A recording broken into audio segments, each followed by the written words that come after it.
Namo Namaha everyone, Suprabhatam. Welcome to the Sanskrit Express channel, Standard 8, Sanskrit Sampurna Sayukta, topic Sambandha Vachakaha. Today we are going to see Sambandha Vachakaha. Now what is the meaning of Sambandha Vachakaha? The words denoting relation. Now in this lesson, the form of Shashti Vibhakti of noun and pronouns have been introduced. These forms express the meaning of relation or connection, so they called Sambandhavachakaha. Let us see some examples. Dashratah, Ravanah, Dhritarashtrah, Ramah, Bhimah. These are the Pita, Ramah, Meghanadah, Duryodhanah, Lavah, Ghatotkachaha. These are the Putra. There are two boxes, one is Pita and another is Putra. Kasya Putra Ramah? Whose son is Ram? Dashratasya putra Ramah. Dashratha's son is Ram. Kasya pita Dashratah? Whose father is Dashrath? Ramasya pita Dashratah. Rama's father Dashrath. Now let us see the more example. Ravanasya putra Meghanadah. Dash putra Duryodhanah. Dhritarashtrasya putra Duryodhanah. Dash dash lavah Shriramasya putrah lavah. भीमस्य पुत्रः घटोत्कचः. मेघनादस्य पिता रावणः. दुर्योधनस्य पिता धृतराष्ट्रः. Dash पिता रामः. लवस्य पिता रामः. Dash पिता डैश घटोत्कचस्य पिता भीमः. Now let us see the next. Ramayanam, Mahabharatam, Raghuvamsham, Gita Govindam. These are the books, Grantha, and Valmikihi, Vyasah, Kalidasah, Jayadevah. These are the Kavihi, poets. Ramayanasya Kavihi, Valmiki. Mahabharatasya Kavihi, Vyasah. Raghuvamshasya Kavihi, Kalidasah.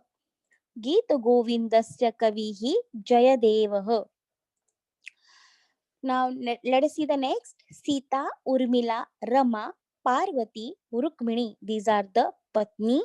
Ramah, Lakshmanah, Madhavah, Shivah, Vithalah. These are the Patihi. Kasya Patni Sita.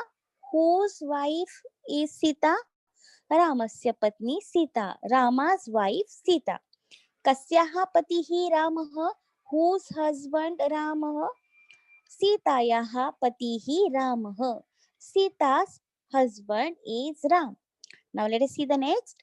Dash Patihi Lakshmanah. Urmilayaha Patihi Lakshmanah. Dash Patihi Madhavah. Ramayaha Patihi Madhavah. Parvatyaha Patihi Shivah. Rukminyaha Patihi Vithalah. Lakshmanasya Patni Urmila. माधवस्य पत्नी रमा. शिवस्य पत्नी पार्वती. विठ्ठलस्य पत्नी Rukmini. Now let us see the next. तव मम. तव means your, mama means my. एषा तव पाठशाला. This is my school. एषा तव पाठशाला. This is your school. एषः मम स्यूतः. This is my school bag. एतस्याः वर्णः नीलः. Its color is blue. एषा तव कूपी. This is your water bottle. एतस्याः वर्णः रक्तः. Its color is red. तस्य तस्याः. तस्य means his. तस्याः means her. सः बालकः. तत् तस्य पुस्तकम्. This is a boy. It's his books. पुस्तकस्य नाम आमोदः. The name of book is Amoda. सा तस्य लेखनी. It is his pencil. तस्याः वर्णः कृष्णः. Its color is black. सा महिला. That is a woman. तस्याः शाटिका पीता. Her sari is yellow. तस्याः स्यूतः कृष्णः. Her bag is black. कृतिः छात्रः स्वसमीपे तथा च दूरे उपविष्टस्य छात्रस्य नाम कथयति. Activity: every student tells the class the name of a student seated near. Like, एतस्य नाम हरिशः, एतस्याः नाम रमा, तस्य नाम मकरन्दः, तस्याः नाम उमा.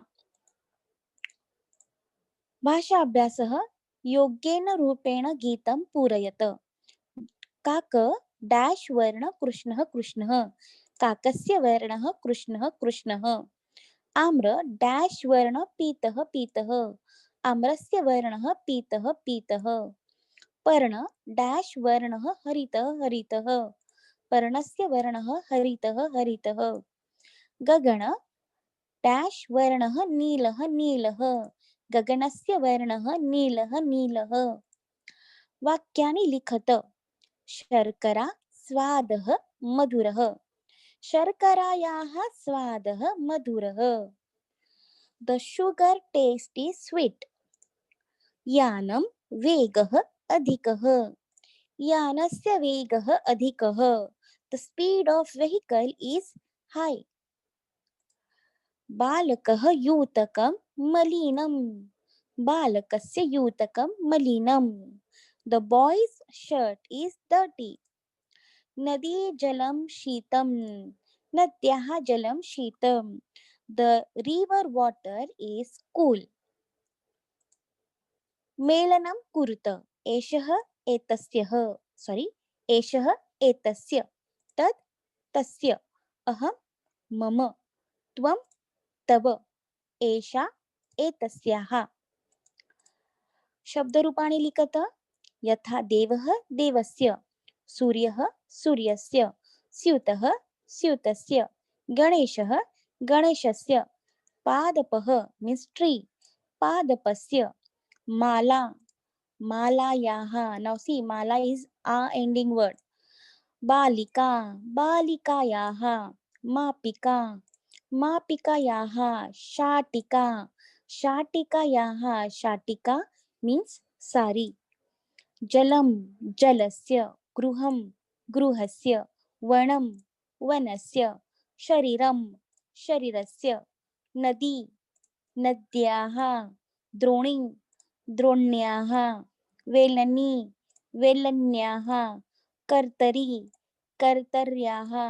अहं मम, एषा एतस्याः, त्वं तव, तत् तस्य.